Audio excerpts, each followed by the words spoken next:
జై శ్రీమన్నారాయణ. అందరికీ నమస్కారం అండి. శ్రీరామనామ సంకీర్తనలో ఒక్కో రోజు ఒక్కో వీడియోలో 2 కీర్తనలు వాటి భావాన్ని తెలుసుకునే ప్రయత్నం చేస్తున్నాము. రామనామాన్ని భక్తితో విందాము, పిల్లలకు కూడా నేర్పించండి. దీనివలన వాక్శుద్ధి కలిగి మనసులో ఆందోళన తొలగి మనసును శుద్ధి చేస్తుంది.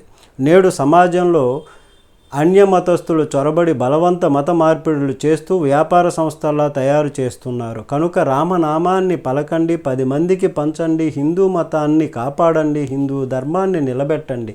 ఆ స్వామి యొక్క అనుగ్రహాన్ని తప్పక మనం పొందుతాము. రామనామము రామనామము రమ్యమైనది రామనామము, నారదాది మహామునీంద్రులు నమ్మినది శ్రీరామనామము, కోరి కొలిచిన వారికెల్లను కొంగు బంగరు రామనామము.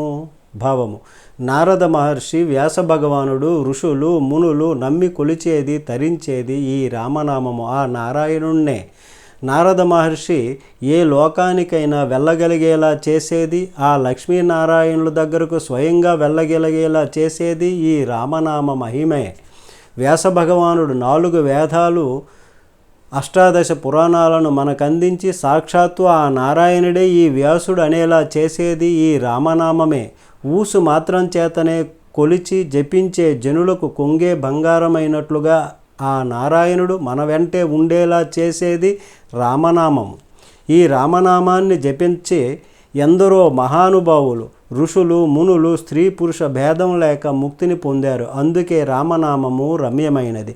జై శ్రీరామ్.